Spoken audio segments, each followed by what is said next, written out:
Welcome to மகிழ் foods. எப்பயுமே நம்ம சமையலை முடிச்சிட்டோம்னா இப்படி கிச்சனை நீட் பண்ணி வச்சிட்டோம்னா ரொம்ப நல்லாயிருக்கும். ஒரு கசகசன் இல்லாமல் இருக்கும்போது தான் நம்ம மைண்ட் ரிலாக்ஸாக இருக்கும். கிச்சன் அழுக்காக இருந்துச்சு அப்படின்னா ஒரு வேலையும் ஓடாது. இப்போ அவசரத்தில் அண்டாக்குள்ளே கை விட்டால் கூட நம்மளுக்கு நினச்ச பொருள் கிடைக்காது அப்படின்னு சொல்லுவாங்க. இப்போ கிச்சனில் ஒரு ஆர்கனைஸ் ரொம்ப முக்கியம். இப்போ நம்மளுக்கு பக்கத்துலேயே கடுகு, உளுந்து, சீரகம் இந்த மாதிரி இதையெல்லாம் இப்படி ஒரே செல்ஃபில் அரேஞ்ச் பண்ணி வச்சுக்கிட்டோம்னா நம்மளுக்கு பக்கத்தில் அடுப்பு பக்கத்துலேயே இருந்துச்சுன்னா எடுத்து யூஸ் பண்ணுறதுக்கு நல்லாயிருக்கும்.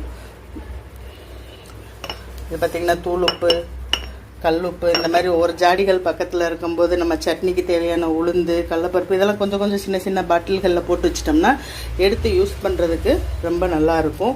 இப்போ எண்ணெயெல்லாம் கீழே படாமல் இருக்கணும் அப்படின்னம்னா கீழே ஒரு கிண்ணத்தை வச்சுட்டு வச்சோம்னா அந்த கிண்ணத்தை மட்டும் அலசினா போதும். இல்லாட்டி தரையெல்லாம் நல்லா துடைக்க வேண்டியதாக இருக்கும். இந்த மாதிரி நீங்களும் ஆர்கனைஸ் பண்ணி பாருங்கள். சூப்பர்.